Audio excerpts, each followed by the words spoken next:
Gordon Freeman's life was changed forever after the cataclysmic events that took place at Black Mesa, and ever since then, his journey has been steered and monitored by the individual that we know only as the Gman. So little is known about this mysterious interloper and his motives, but in spite of this, we decided to gather 25 little-known facts about him that we're pretty sure you weren't aware of. So without further ado, here's 25 things you didn't know about the Gman from Half-Life. The Gman almost never happened. This is because in the original version of Half-Life, the Black Mesa security forces were supposed to be hostile towards the player. However, because testers liked the NPCs they allied with and became quite invested in them, many aspects of the game were reconsidered. As a consequence, this led the devs to commit some thought to characters that were neither friend nor foe to the player, and thus the Gman was born.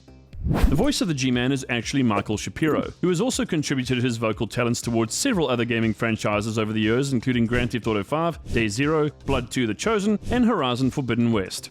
And did you notice something about Barney Calhoun? Yep, Michael Shapiro also voices him. You gotta admit, the guy is super versatile. Also, Shapiro is actually the only voice actor who has done voice acting for every single Half-Life game that's ever been released. Now that's an accolade to be proud of for sure.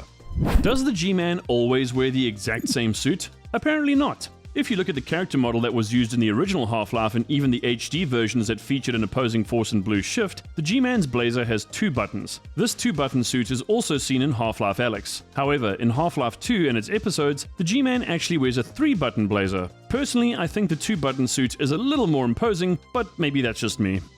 The first version of the Gman's Half-Life 2 model actually has darker eyes and a blue tie, whereas the model used in Half-Life 2 has a purple tie and piercing bluish-green eyes. Also, I might be tripping here, but the beta model seems just a little bit chonkier. The final model has a tighter-fitting suit that's also slightly darker. This does actually make the Gman look more intimidating, so I think it was a smart choice in the end. Beta model looks like a banker from the 80s. No hate on it though.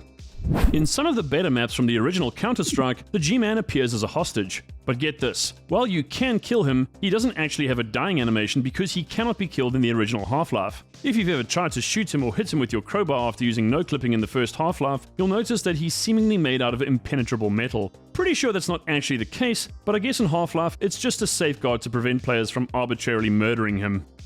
Now back to the whole thing with Gman's voice. How did Shapiro actually come up with it? Well, in a 2020 interview with Matthew Gault of Vice, Shapiro actually said that because the Gman is a character who knows much more than he actually says, he communicates in an a-tempo manner, meaning without any specific tempo or cadence. In other words, to make him appear more mysterious and otherworldly, he speaks in a disjointed and somewhat forced manner. This is a bit of an oversimplification, but I think you get the idea.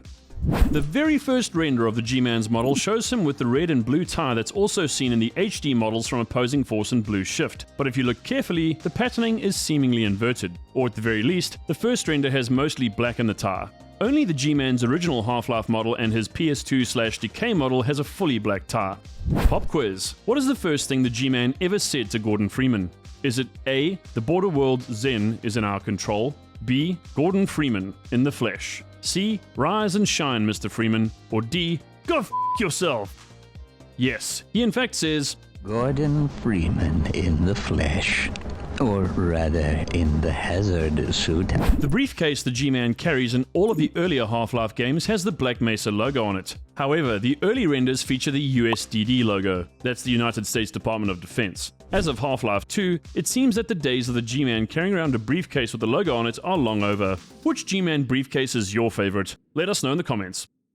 And speaking of the Gman's briefcase, what the heck is inside of it? Anything at all? Well, you can actually see the contents if you use no-clipping in the original Half-Life. Contained within the Gman's enigmatic briefcase are 3 pencils, a single sheet of paper, a holstered handgun, and an electronic ID card. As for the other briefcases that appear as part of the HD and Half-Life 2 models, these are completely blank.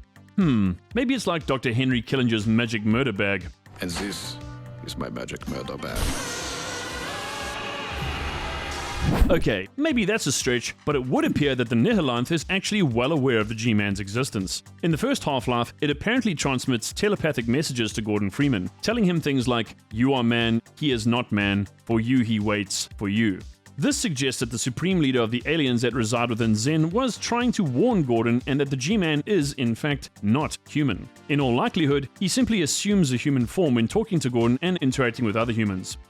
Adrian Shepard's first encounter with the G-Man actually takes place before the Black Mesa incident. During the training mission, you can see him talking with a sergeant at the Santiago military base in Arizona where Shepard is stationed. In addition, if you actually take a look at Adrian's diary, he mentions that several other soldiers have seen this really weird civvy around the base as well. Also, small note, but the diary entry should read May 3rd and not March.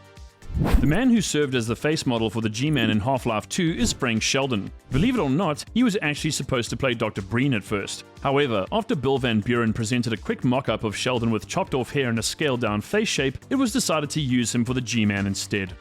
The G-Man is the very definition of cool, calm and collected, but based on some unused voice lines from Half-Life Episode 1, he would have reacted in a much angrier manner after the Vortigaunt's steal Gordon in the game. In fact, one line labeled Gman_Welsh is the only one on record that has the G-Man using expletives. I'm guessing that this entire scenario was decided against as it would undermine everything Valve's done to shape the G-Man's character and simply wouldn't be something he would do under any circumstances.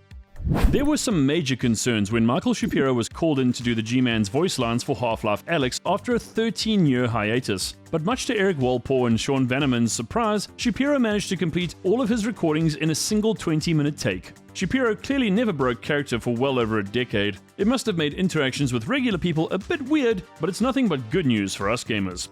Back in 2011, Chet Falazek, the writer of the Portal series, made the mocking claim that the G-Man is actually a mysterious future version of Gordon Freeman and that he's also Alex's great-grandfather. He said this in response to the many strange and often outrageous theories fans hold about the G-Man. Falazek later said, "Sure, it was a joke." Or was it? Yep, Half-Life 3 confirmed. There was supposed to be a mention of the G-Man in Portal 2. Down the line, Wheatley was supposed to wake up Chell and say to her that a man with a briefcase was just here looking for you. I'm a little disappointed this didn't end up happening, but I guess it still qualifies as an Easter egg, kinda?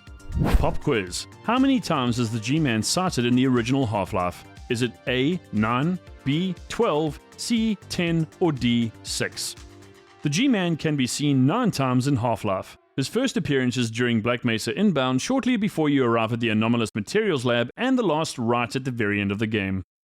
To make sure the player never knew exactly what side the G-Man was on, Doug Wood, the designer of the mysterious character's facial expressions for Half-Life 2, made sure to use contradicting or ambiguous facial expressions. For example, the G-Man may appear remorseful and sympathetic in one instance, then smirk knowingly a moment later. This is a deliberate design choice to keep the player in the dark about the G-Man and his motives. The G-Man was originally supposed to be the administrator that was mentioned in the early Half-Life games. For this reason, mods for Half-Life had him assume this mysterious role, and online guides all referred to him as such. However, in Half-Life 2, it was revealed that Dr. Wallace Breen is actually the administrator, meaning the G-Man's part in the game is even more of an enigma. I know I said the G-Man is invulnerable in the first Half-Life, but in the pre-release demo of the game entitled Half-Life Day 1, if you shoot the G-Man enough times, he'll clutch his briefcase to his chest and run away. And bro just straight up rounds the corner and doesn't look back. The whole sequence is pretty comical, so I'm not surprised it got turfed in the end. If you play the Counter-Strike level DE Vegas, you can summon a ghost of the G-Man by touching 3 triggers. The first is on a vending machine, the second in the security hallway, and the final by a boarded window. If you pull this off, an apparition of the G-Man will manifest in the room across the way. Spooky.